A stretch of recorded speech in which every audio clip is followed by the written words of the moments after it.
Olá, boa noite.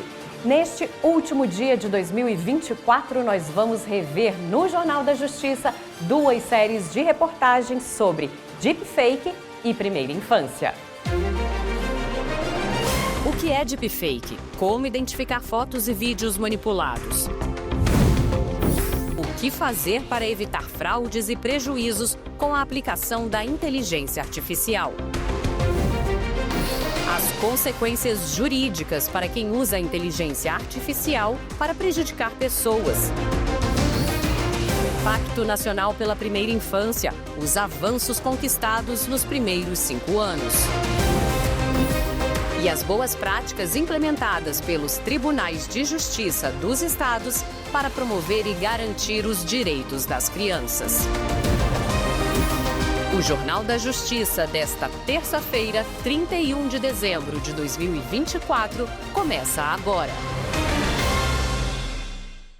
A primeira infância é a fase da vida que vai do nascimento aos 6 anos. É considerada uma das mais importantes do desenvolvimento humano. No mês de agosto, o Jornal da Justiça exibiu uma série de reportagens sobre o assunto. Na primeira delas, a repórter Amanda Mustafa fala sobre o arcabouço legal de proteção à criança, que vai desde a Constituição de 1988 até um decreto assinado pelo presidente da República em junho de 2024. Vamos rever.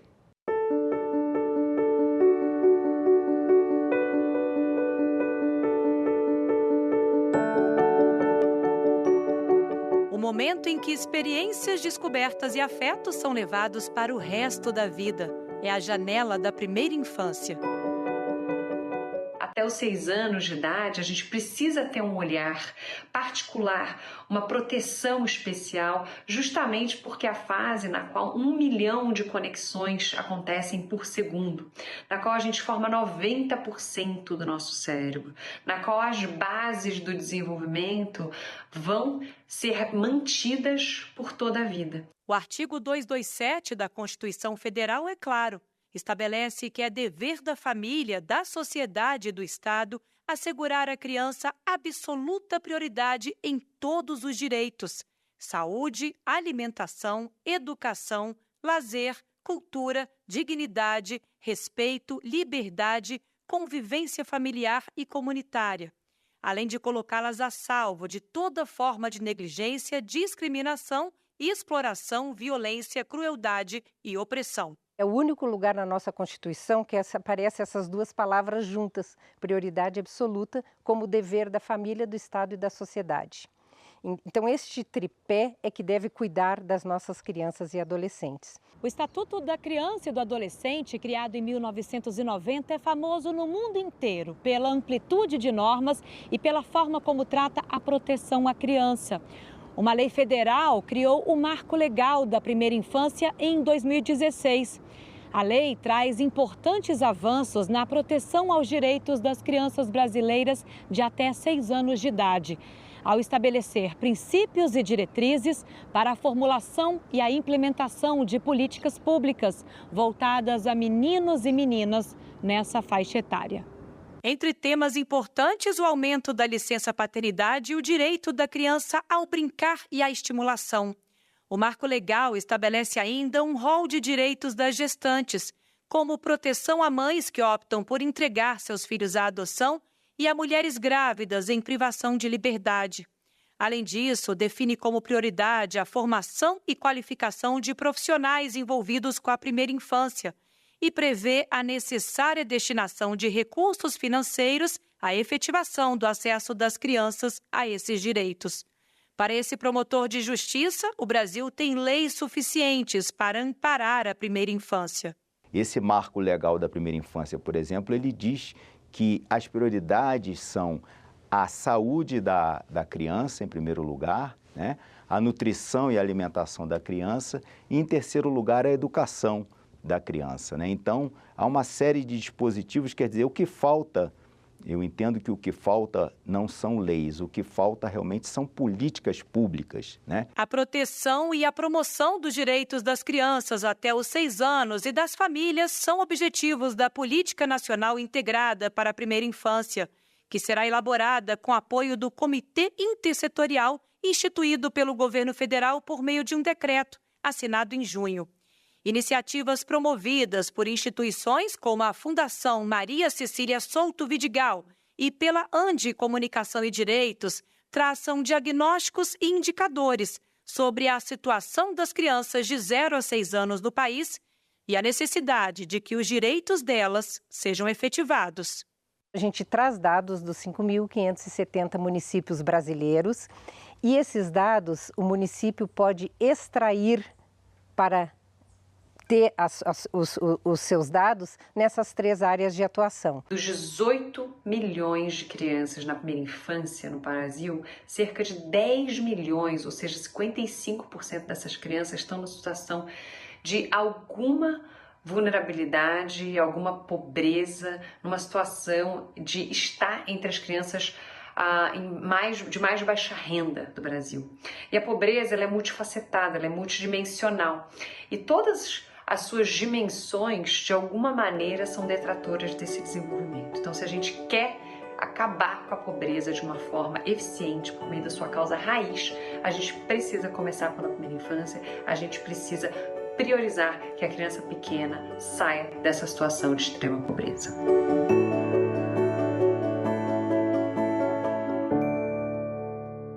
No mês de junho deste ano, o Pacto Nacional pela Primeira Infância foi renovado por mais 5 anos. Amanda Mustafa mostra pra gente os compromissos que foram assumidos para esse novo período. São mais de 350 signatários das esferas pública e privada, organismos internacionais e representantes do terceiro setor. O Pacto Nacional pela Primeira Infância, ele nasceu a partir do projeto Justiça Começa na Infância, fortalecendo o sistema de justiça para o desenvolvimento humano integral. Era preciso desenvolver políticas voltadas para a primeira infância, em razão de que, cientificamente, ficou comprovado que o investimento na primeira infância, que compreende a fase desde que o bebê está sendo gestado, até os 6 anos de idade, é a fase mais importante do ser humano. O pacto foi firmado em 2019 entre o CNJ e diversos atores que integram a rede de proteção à infância no Brasil para concretizar direitos previstos no artigo 227 da Constituição Federal, no Estatuto da Criança e do Adolescente e no Marco Legal da Primeira Infância.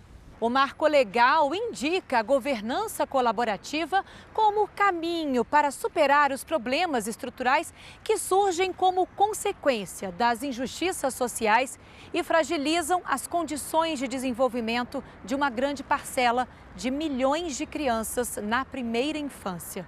Foram se somando universidades e empresas, fazendo diagnósticos de temas que não se percebia, que estavam invisibilizados no judiciário, como as gestantes encarceradas, as adolescentes em socioeducativo também, gestantes ou já com filhos, a questão das crianças sofrendo diante da separação dos pais, falta de implementação de famílias acolhedoras. Houve diagnóstico de 5 eixos, inclusive sobre a estrutura judiciária, em que medida ela já é suficiente para cumprir a lei, mapeadas boas práticas em 4 categorias, sociedade civil, empresas, justiça e executivo, e foram feitas capacitações. As violações dos direitos da infância e juventude, sobretudo aqueles que estão na primeira infância, são sobremaneira relevantes. E são, a maior parte das vezes, relacionadas à omissão da família, dos cuidadores e algumas vezes até do próprio Estado em relação a crianças e adolescentes. Então essas omissões têm que ser reparadas. E de outro turno, também a linha de ações como torturas, violências de outras formas, que também devem ser reparadas em relação às crianças e adolescentes. Essas são as situações mais comuns, inclusive. E aí, o Pacto Nacional da Primeira Infância vem para sedimentar, pavimentar, para dar ênfase a essas situações que são as mais importantes de toda uma sociedade. Uma mudança para enxergar a criança como sujeito de direitos. Nós temos um índice muito grande de ajuizamento de violência sexual contra crianças, principalmente crianças até 6 anos de idade. Muitas colocações em família substituta, através de guardas, tutelas, adoções. Muitos casos de pedidos de vagas em creches, solicitações, né, do direito à creche, à educação. Muitas demandas ainda que vinculadas à maternidade, né, ao direito da gestante de acesso à área de saúde durante todo o seu processo de gestação. Então, o papel nosso é de evitar problemas evitáveis. A ideia é desenvolver um trabalho o mais cedo possível, a partir da gestação, né, de uma mulher, para que essa criança não venha a ter a necessidade de um ajuizamento por negligências, né, futuras. No final de junho, o Pacto pela Primeira Infância foi renovado por mais 5 anos, com assinaturas de instituições que ratificaram o compromisso com a infância e os desafios que exigem atenção. Nós estamos num momento muito interessante de descentralização e atenção à diversidade das primeiras infâncias e de implementação da política judiciária da primeira infância. Então, essa é uma grande inovação. Cada tribunal agora tem já quase todos o seu comitê constituído, juntando diferentes segmentos internos do Judiciário e outros segmentos do mesmo território da Justiça do Trabalho Federal para planejar como cuidar desse público de primeira infância no seu território. Como a própria palavra pacto diz, né? É a integração, é a pactuação, é um acordo e é todo mundo se ajudando.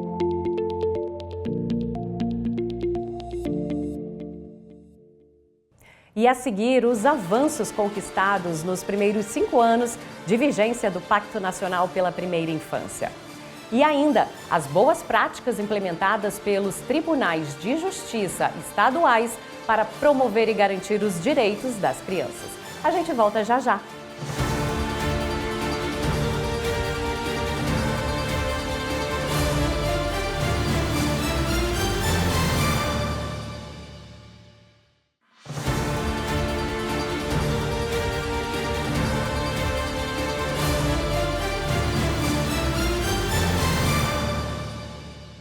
Em 5 anos, muita coisa foi feita na defesa dos direitos de meninos e meninas com idade de 0 a 6 anos. Você vai ver agora com a repórter Amanda Mustafa os resultados alcançados com o Pacto Nacional criado pelo Conselho Nacional de Justiça em 2019. A missão dos mais de 350 signatários do pacto é envolver todas as esferas do legislativo, executivo, organismos internacionais e representantes do terceiro setor, para, junto com o judiciário, desenvolver políticas públicas para beneficiar a primeira infância. De 5 anos para cá, muito já se desenvolveu em relação à primeira infância. Planos municipais, como por exemplo a instituição de serviço de famílias acolhedoras, mapear o perfil de crianças que vivem em situação de vulnerabilidade, diagnósticos, por exemplo, que demonstram que não basta cuidar só da criança, mas é preciso cuidar da família, cuidar de quem cuida da criança e como que isso pode ser feito. Estimulando a convivência familiar e comunitária, se desenvolvendo ações para isso, inserindo a família num programa assistencial, num programa de auxílio aluguel, para que essa criança, por exemplo, tenha uma casa, essa família tenha uma certa estrutura. Então são ações que no final a repercussão acaba sendo muito positiva em relação à criança. A gente tem o Sistema Nacional de Adoção e Acolhimento hoje, a gente sabe que a gente tem que trabalhar no incentivo, né, da família, a gente sabe que a gente tem que trabalhar melhor as instituições de acolhimento institucional, a gente sabe que família acolhedora é mais positiva para o bebê, por quê? Para o bebê e para a criança, porque ela tem um modelo que mais se assemelha a uma família, como se fosse uma família biológica. Então, isso tudo são trabalhos que são feitos a partir, não apenas a partir do pacto, mas que ganharam força com o pacto. Foi a estratégia adotada pelo Conselho Nacional de Justiça para cumprir o Marco Legal da Primeira Infância, criado em 2016 para estabelecer princípios e diretrizes para a formulação e a implementação de políticas públicas voltadas a meninos e meninas nessa faixa etária. por exemplo, a criação da política judiciária da primeira infância, que é uma grande inovação e que ela tem em vista se tornar de toda a infância e adolescência, né? Porque a primeira infância não é fechada em si, ela é o início de todas as fases na compreensão do direito do desenvolvimento da pessoa. E também, agora, desde o ano passado, se iniciou o projeto Diversidade das Primeiras Infâncias, podendo colocar o foco, por exemplo, na diversidade da criança negra, da criança com deficiência, da criança pertencente a povos indígenas, povos ciganos, romani, crianças que estão em situação de rua. Então, essa especialização no direito de quem está em maior vulnerabilidade por essas interseccionalidades da diversidade nas infâncias. A Constituição Federal garante prioridade absoluta aos direitos das crianças e dos adolescentes, o que inclui o direito à vida, à saúde, à alimentação, à educação, à dignidade, ao respeito e à convivência familiar e comunitária. Num cenário de violações de direitos, abusos, agressões, abandono, falta de creches e falhas no equipamento público, o Pacto Nacional pela Primeira Infância tem feito do Judiciário um espaço propositivo. O Tribunal de Justiça do Distrito Federal e Territórios tem bons resultados. Hoje o Tribunal de Justiça tem uma cadeira na rede de proteção dos órfãos do feminicídio, inclusive na discussão sobre a lei que foi recentemente, né, implementada aqui no Distrito Federal de proteção. Temos também várias iniciativas para trabalhar projetos de pré-adoção para que mais crianças possam estar em segurança, né, em novos lares, e várias outras iniciativas de capacitação, parcerias já estabelecidas, um exemplo do SESC com o SESC Senat, que foi uma parceria firmada recentemente, que busca atender a criança na primeira infância, o jovem, a mulher, né, principalmente mulheres em situações de risco, não só na formação profissional, como na colocação profissional e nos serviços de saúde integral, como fisioterapia, terapia, até pilates é oferecido.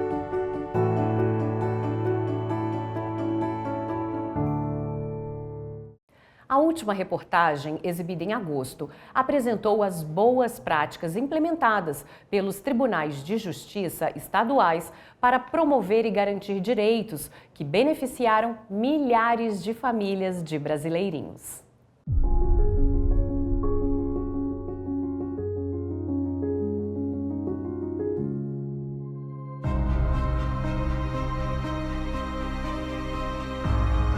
Na ausência da mãe encarcerada, quem cuida? Como garantir que esse vínculo primordial de afeto seja mantido e que a criança seja amparada quando falta presença? Em busca dessas respostas, o juiz Fernando Chachá decidiu agir. O programa Amparando Filhos veio para responder 3 perguntas até então sem resposta. Onde, com quem, fundamentalmente como ficam filhos e filhas de mães que estão encarceradas. E os objetivos são aqueles relacionados ao cuidado e amparo integral dessas crianças. A iniciativa inovadora foi replicada por tribunais de diversos estados, do Acre ao Piauí. Parte do olhar individualizado para humanizar a justiça, trabalhando em mais de 100 unidades prisionais de Goiás, junto com o Centro de Referência de Assistência Social. Nesses quase 10 anos de consecução do programa, nós tivemos inúmeros resultados alcançados, dentre os mais que merecem destaque. Fortalecimento dos vínculos mãe e filhos, diminuindo, sobretudo, a reincidência das mulheres do sistema penitenciário, resgate do mau comportamento escolar e, sobretudo, da evasão escolar também. Tivemos um aumento de autoestima e o senso de esperança tanto das crianças como das mães, construção de brinquedotecas em várias cidades aqui do interior de Goiás e algumas delas ampliadas, inclusive, para outros estados da federação. Cuidados que começam antes mesmo do nascimento e evitam o abandono.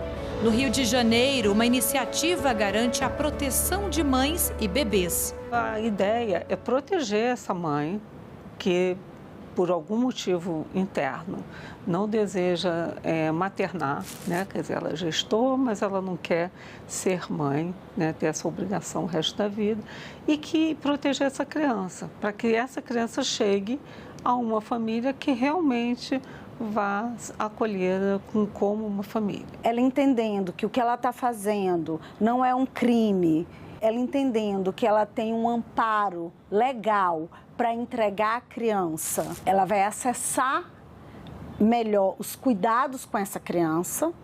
E é importante também a ponta final, que são as famílias que vão receber essa criança. As boas práticas foram reconhecidas pelo Conselho Nacional de Justiça no projeto Justiça Começa na Infância.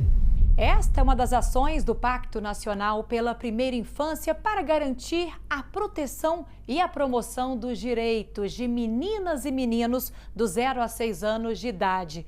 Medidas que estão previstas no arcabouço jurídico brasileiro, desde normas constitucionais e acordos internacionais até leis que permitem a atenção às diversidades e aos diferentes contextos da infância. E agora nós estamos num momento muito interessante de descentralização e atenção à diversidade das primeiras infâncias e de implementação da política judiciária da primeira infância. Então essa é uma grande inovação. Estruturar a política pública de saúde, estruturar a política pública de nutrição, estruturar a política pública de educação. É muito importante porque mostra que essas instituições, que são instituições fundamentais no Estado Democrático de Direito, elas não se resignam ao ver que a política pública ela anda numa velocidade muito mais lenta do que a demanda, do que a necessidade das pessoas, né? É fundamental que o Pacto pela Primeira Infância ele tenha continuidade, porque ele capacitou, eu posso falar em milhares de agentes da justiça no Brasil inteiro. Então isso vai chegando nos territórios de uma forma potente. Então a continuidade do pacto mostra o compromisso do nosso país com as políticas de primeira infância, tudo anda junto.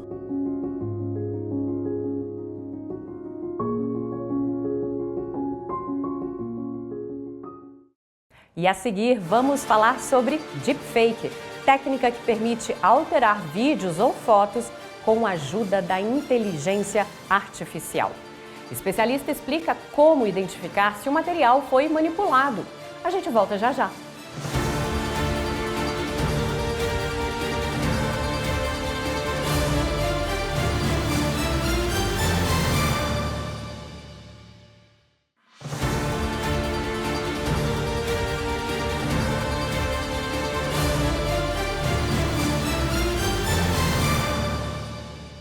Em 2024, o Jornal da Justiça mostrou uma série de reportagens sobre deepfake, um avanço tecnológico que abre caminho para inovações que até pouco tempo estavam restritas aos filmes de ficção científica. A inteligência artificial promete ser uma nova revolução no mundo digital, mas junto com o avanço vêm as ameaças. Vamos conferir na primeira reportagem da Evne Araújo.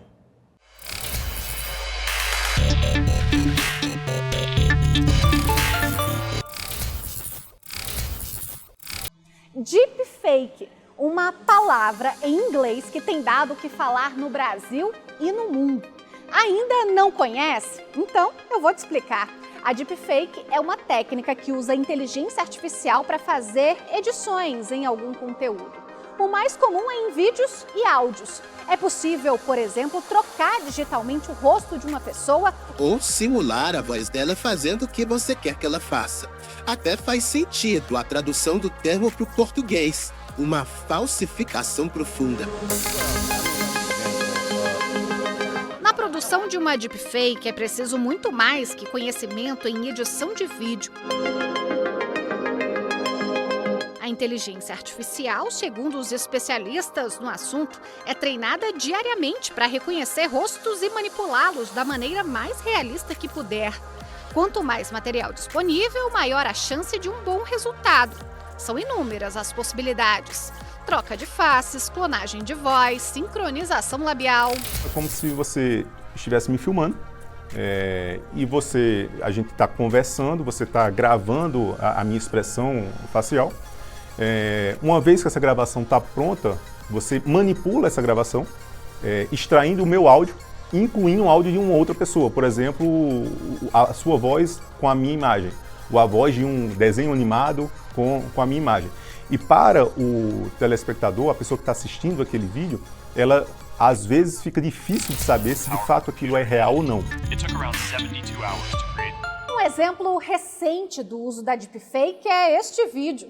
Nele, Vladimir Zelensky, presidente da Ucrânia, aparece pedindo à população e às tropas ucranianas que se rendessem à invasão russa. Desde 2014, os dois países estão em guerra. Essa foi a primeira vez na história que uma manipulação desse tipo foi usada para tentar interferir num conflito armado e render o assunto no mundo inteiro. На цій війні не варто вмирати. Я раджу вам жити. І я збираюся робити те саме. O vídeo, claro, foi desmentido. Agora, no Brasil, a deepfake ganhou popularidade por conteúdos criados por um jornalista. Eu já trabalhava com a criação de vídeos humorísticos. Bruno Sartori é considerado um dos pioneiros na criação de sátiras utilizando a técnica. Uma delas é esta aqui, olha só. Mais doçura, mais ternura, mais poesia. Ele faz com que as cantoras do grupo sueco ABBA cantem em português. Nosso amor nasceu foi pra ficar e eu vou te amar, Fernando. Sartori conta que há 7 anos conheceu a tecnologia e quis usá-la nos trabalhos que faz. Para melhorar o meu trabalho, eu sempre buscava técnicas novas. Foi lá em 2017, quando o código foi liberado pela primeira vez, em dezembro, e eu já passei a trazer isso para o meu trabalho, porque eu sabia que tinha um potencial imenso. E aí, na produção dos meus materiais, para um conteúdo mais direcionado para a minha cidade, eu resolvi fazer um vídeo que envolvia política. O vídeo acabou bombando no Brasil e trazendo a tecnologia para o público. Neste vídeo, ele transforma a atriz Thaís Araújo dos dias de hoje em Whoopi Goldberg no filme Mudança de Hábito de 1992.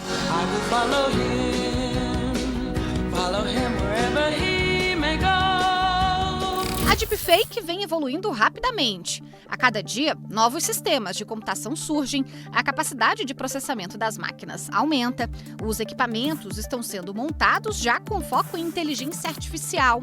Por isso, a qualidade do que é produzido impressiona. E não é necessário ser um grande especialista em IA para fazer deepfakes convincentes, não. A pessoa pode editar o vídeo de uma forma, um bom editor de vídeo, uma pessoa que trabalha numa produção de conteúdo digital, vídeos, se ela tiver o dom de fazer qualidade, ela cria uma deepfake muito mais realista do que eu. Eu sou uma pessoa que eu sou, tecnologicamente falando, superior, porque eu crio o modelo matemático. Eu faço a parte difícil do ponto de vista de construção, mas a parte da arte que vai convencer o usuário final, ele tem mais poder do que eu. A tecnologia de inteligência artificial é uma ferramenta e, assim como qualquer outra ferramenta, depende do profissional de uso. Há pessoas que vão fazer um uso maravilhoso criando comerciais de TV, criando filmes, e há pessoas que vão utilizar a ferramenta para uso indevido, vão criar fake news, vão criar pornografia.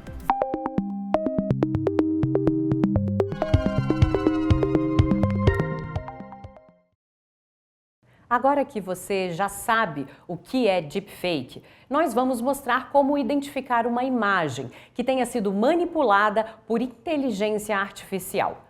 A segunda reportagem da nossa série especial foi preparada pela repórter Viviane Novaes, que nos conta que vídeos, fotos, áudios, tudo pode ser modificado para o bem ou para o mal. Por isso, é preciso ficar atento.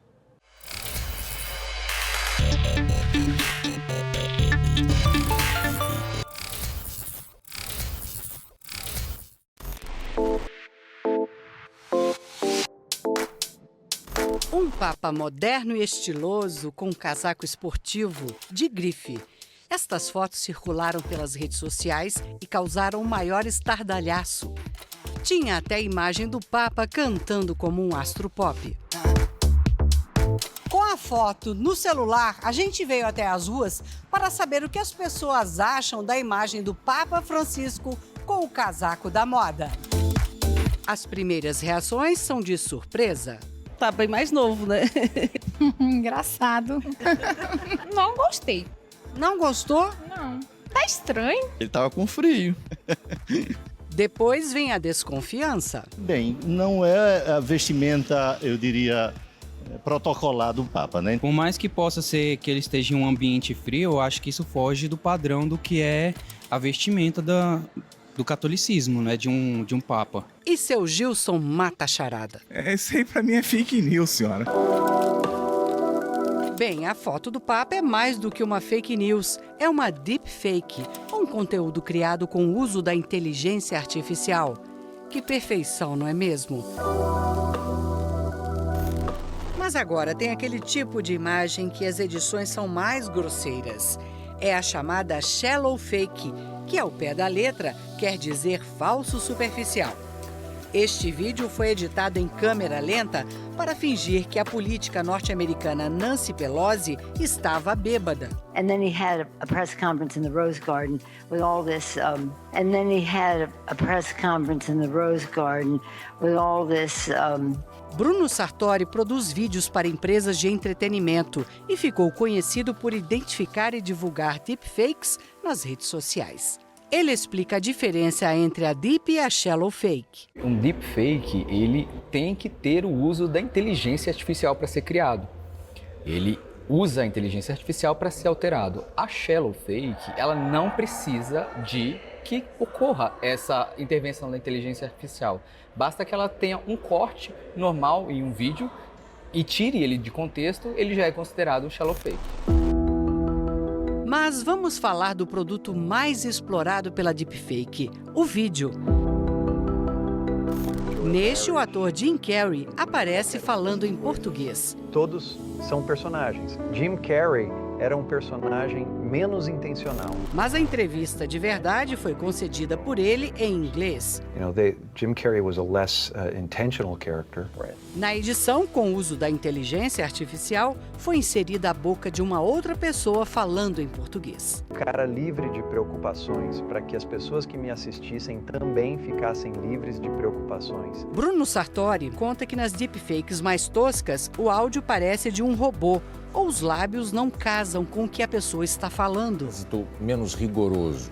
Você pode ter tanto quanto a assincronia labial, onde o áudio não casa com o vídeo, ou você pode ter esse casamento da sincronia labial com o vídeo, porém esse áudio ele é robótico, ele não parece tão natural. Se você prestar atenção nesse áudio, você vai perceber que ele foi manipulado.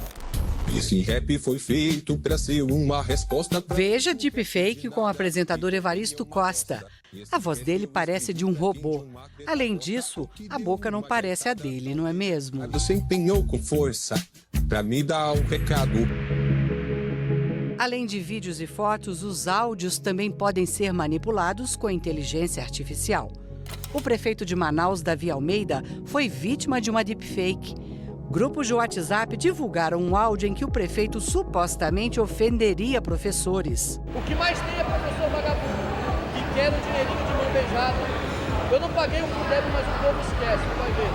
Repare que a suposta voz do prefeito se mistura ao fundo barulhento para confundir o ouvinte. O que mais tem é professor vagabundo, que quer o dinheirinho de mão beijada. A Polícia Federal abriu inquérito para investigar o caso. A perícia já constatou que o áudio foi manipulado. I am not Morgan Freeman, and what you see is not real. As deepfakes estão ficando muito sofisticadas. Identificá-las está cada vez mais difícil. No vídeo do ator Morgan Freeman, não dá para perceber que não é o ator, nem na imagem, nem na voz. Would you believe me? What is your perception of reality?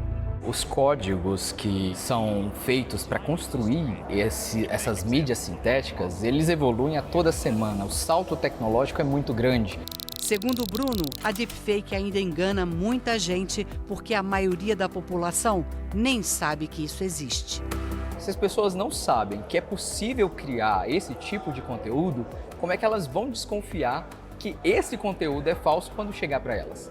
Então, a gente precisa de uma campanha educacional que ensine para as pessoas que existe, em primeiro lugar, essa possibilidade e depois que ensine essas pessoas a identificar esse tipo de material. Em nível nacional, a gente precisa de campanhas tanto governamentais para que esse tipo de conteúdo seja ensinado para as pessoas que existe, quanto da própria sociedade, com clubes sociais, por exemplo, fazendo orientações, igrejas com seus grupos de oração, orientando a população que existe essa possibilidade. Porque, de novo, eu repito, se você não sabe que existe essa possibilidade de alteração, como é que você vai desconfiar que esse conteúdo existe? A seguir, saiba como evitar fraudes e prejuízos com a aplicação da inteligência artificial. E ainda, as consequências jurídicas para quem usa a inteligência artificial para prejudicar a sociedade.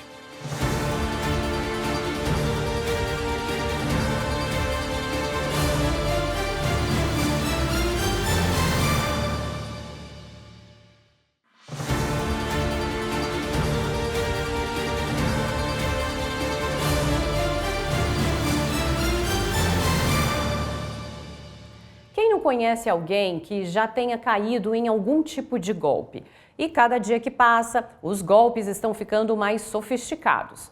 Na terceira reportagem da série sobre deepfake, você vai saber como evitar fraudes e prejuízos com a aplicação da inteligência artificial. A repórter Carolina Chaves traz uma história de uma advogada que quase caiu em um golpe por videochamada que usou essa tecnologia.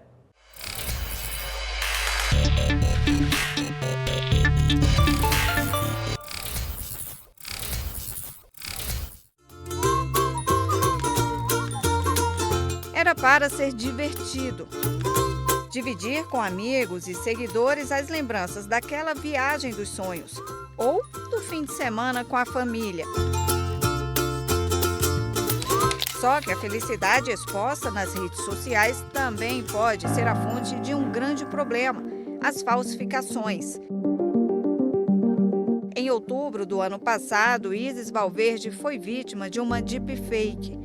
Fotos da atriz foram alteradas com o uso da inteligência artificial para fazer falsos nudes divulgados na internet. Dias depois, a mesma técnica foi utilizada por alunos deste colégio no Rio de Janeiro contra colegas da escola. Meninas com idades de 13 a 16 anos. Nos dois casos, as imagens usadas para as falsificações foram coletadas em sites de relacionamento. Paulo César Hermann, que é coordenador da Diretoria de Crimes Cibernéticos da Polícia Federal, explica que as redes sociais funcionam como um banco de dados para os falsários.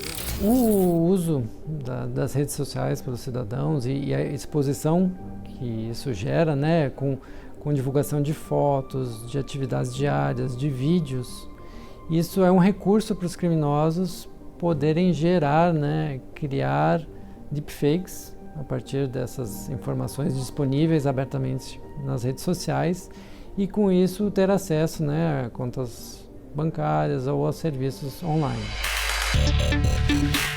Além de restringir o acesso às redes sociais, é importante ficar atento a algumas dicas de especialistas. Por mais realistas que sejam, as chamadas deepfakes ainda apresentam pequenas falhas que podem ajudar a impedir que você caia em um golpe. Os avatares criados com inteligência artificial tendem a piscar com menos frequência e tornar os movimentos mecanizados. Também é preciso ficar atento aos erros de iluminação, sons metálicos e não naturais.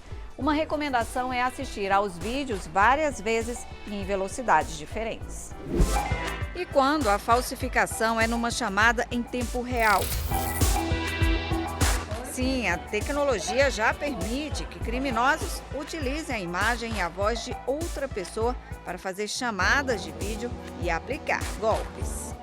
Eu, mesmo como criminalista, ainda não tinha ouvido falar desse tipo de fraude, de golpe, utilizando o nosso rosto em uma videochamada. E eu fiquei extremamente assustada e comecei a dar uma olhada, pesquisada, né? E realmente vi que isso já tem acontecido. Existem apps, aplicativos que podem trocar o nosso rosto, né? Que podem trocar a nossa voz, simular a nossa própria voz já captada. Então foi bem assustador. Nesse caso, a saída é fazer perguntas pessoais que só você e o interlocutor saberiam. Diz aí, filha, qual é a cor do seu sapato hoje? Você sempre com seus peguinhas, né? Acho que hoje eu tô de escarpão preto.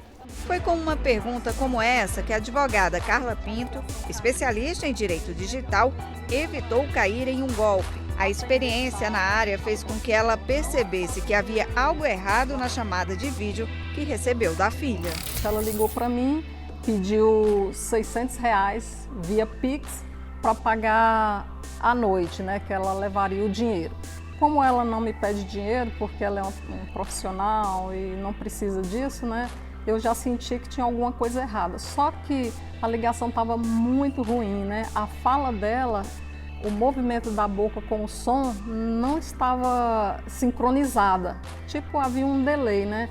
E aí, como eu sempre faço, eu joguei logo uma pergunta. E aí, qual é o nome dos seus cachorros e o nome do seu vizinho de frente, que tinha acabado de mudar? Aí a ligação caiu. Foi uma esperteza da minha mãe, pela natureza dela, pela experiência de vida que ela tem. Não seria qualquer pessoa que teria esse lance de esperteza para poder perceber que era uma fraude. Carla Pinto explica que a estratégia que funcionou desta vez pode não dar certo com outros tipos de golpe ou de falsificações. Por isso, a principal dica é desconfiar sempre. Nem tudo que parece é. Os tempos mudaram, tá? A sociedade tecnológica evoluiu e a gente não. Então, atenção.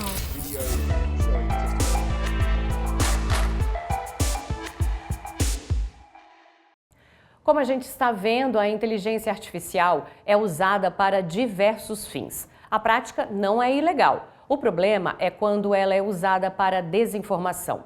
Na quarta reportagem especial da série sobre esse assunto, vamos rever as consequências jurídicas para quem usa a IA para prejudicar a sociedade. A reportagem é do Pablo Lemos.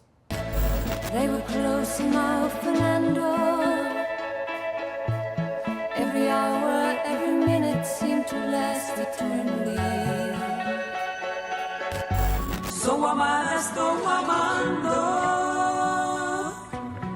Hoje existe um mundo novo, tudo feito para nós dois.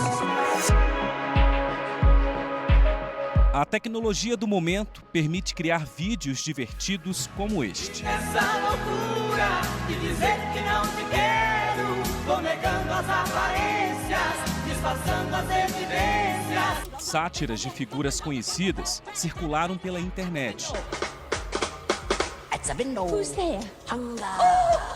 Até personagem do cinema ganhou outra imagem.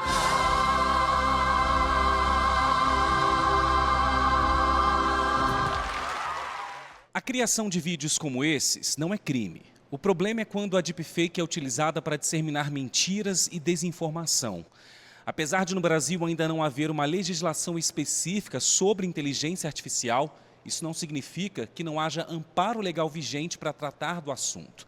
A própria Constituição diz que são invioláveis os direitos de personalidade, que são a intimidade, a honra e a vida privada de uma pessoa. Os crimes, eles são aplicáveis, sim, através, mesmo se utilizando a inteligência artificial, você pode ser responsabilizado pelo crime. Você não consegue ficar escondido atrás de uma tela de computador ou atrás de uma máquina. É aplicável com a legislação já existente, então do Código Penal, do Código Civil, da Constituição Federal, dentro do Estado Democrático de Direito e da Lei dos Direitos Autorais. Mas um projeto de lei em andamento no Congresso pode regulamentar a utilização de inteligência artificial no país. O objetivo é estabelecer normas gerais para o uso de sistema de IA, proteger os direitos fundamentais dos cidadãos e garantir o desenvolvimento científico e tecnológico. Recentemente, a Câmara dos Deputados aprovou inclusive um projeto de lei que aumenta a pena de 6 meses a 2 anos para crime de violência psicológica contra a mulher, com uso de deepfake. De olho nas eleições municipais deste ano, o Tribunal Superior Eleitoral se antecipou e restringiu o uso de IA em campanhas eleitorais. A determinação é de que vídeos produzidos com a tecnologia devem conter um aviso ao público indicando as alterações. O TSE se baseou na Lei Geral de Proteção de Dados e ainda proibiu o uso de deepfake para propagar conteúdo falso nesse período. As Big Techs, donas de plataformas de redes sociais, vão ter de divulgar informações que esclareçam um conteúdo mentiroso ou descontextualizado. A regulamentação do TSE, ela enfrenta a questão de forma clara, didática e eficaz. Eu acredito que com essa regulamentação do TSE, vai chamar a atenção do Legislativo para que seja regulamentada, de fato, o uso da inteligência artificial, seja ele em qualquer setor, seja ele do entretenimento, seja ele das redes sociais, até mesmo de uma utilização entre amigos ali.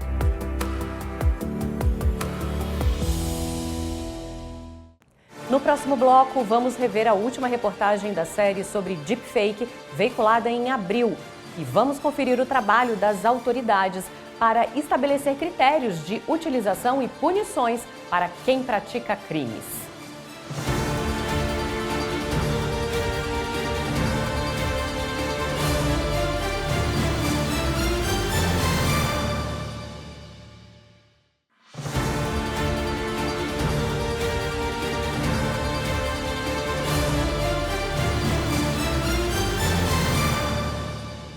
A deepfake não é novidade apenas no setor da tecnologia, não. Os desafios provocados pelas diferentes possibilidades de uso são muitos. Do ponto de vista legal, faltam normas para regulamentar a ferramenta. Na nossa última reportagem da série sobre deepfake, nós vamos falar sobre o que as autoridades têm feito para estabelecer os critérios de utilização e punições a quem se aproveita da inteligência artificial para a prática de crimes. A reportagem é da Evne Araújo.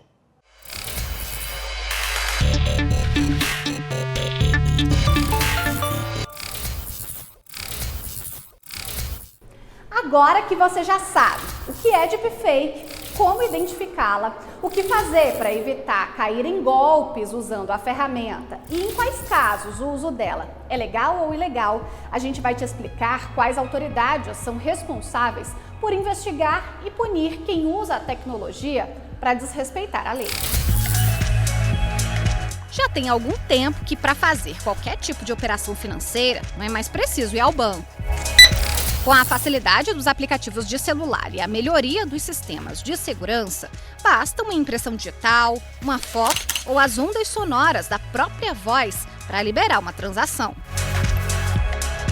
Só não podemos esquecer que, para os criminosos, qualquer oportunidade é uma potencial chance de se dar bem.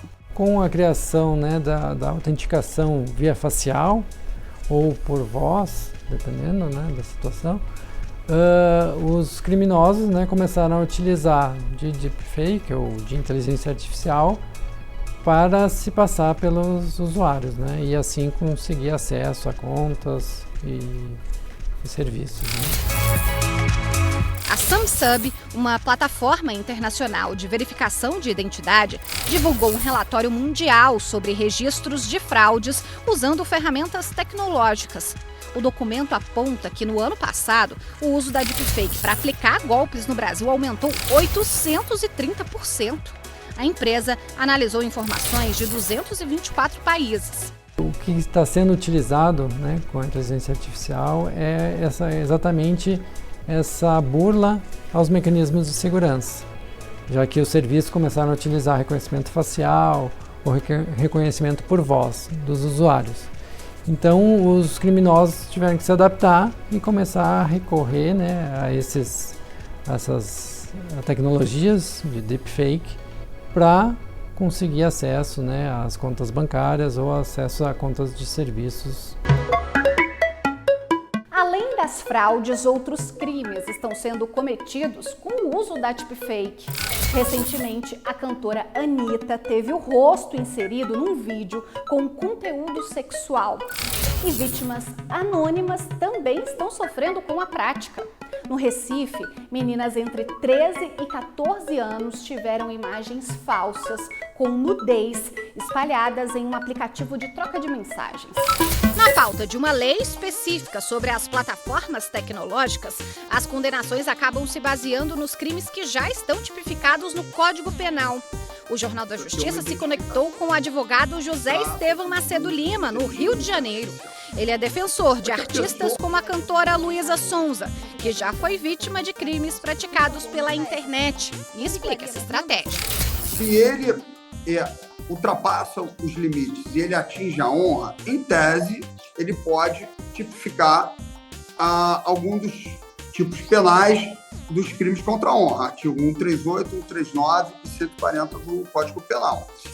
Se ele representar uma determinada situação inexistente, em tese, pode tipificar o crime de falsidade ideológica ou estelionato, que é obter vantagem ilícita mediante meio fraudulento, para si ou para outrem, artigo 171, e falsidade ideológica, artigo 298 do Código Penal. Ele pode ser utilizado também para perseguir uma determinada pessoa, então ele pode tipificar o crime de stalking, né, que é o artigo 147 do Código Penal. Atualmente, o Congresso discute a criação do marco legal da inteligência artificial. No caso das deepfakes, a ideia é que seja obrigatória a aplicação de um selo na imagem para mostrar que o conteúdo foi modificado. O fato de a gente não ter um rótulo, uma legenda, uma marca que seja d'água nesses conteúdos produzidos, né, como deepfake, faz com que a gente fique num cenário de desconfiança eterna. Não se saberá exatamente se o vídeo de um determinado candidato, né, político ou até mesmo de uma celebridade, aquilo é ou não falso. Precisa ter uma identificação. Trata do uso de inteligência artificial, para que a pessoa possa fazer a própria verificação dela e o conceito dela a respeito da credibilidade daquilo que está sendo manifestado como liberdade de expressão ou como manifestação artística.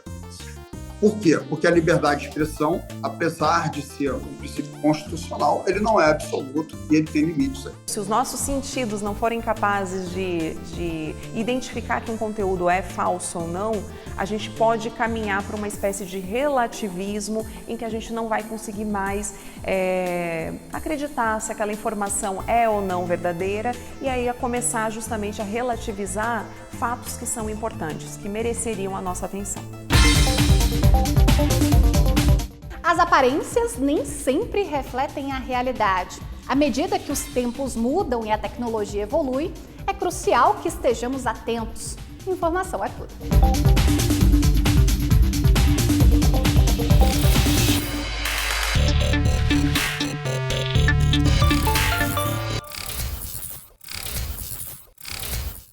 Esta edição especial do Jornal da Justiça fica por aqui. Muito obrigada pela sua companhia, um feliz ano novo com muita paz e saúde. Uma ótima noite para vocês. Tchau!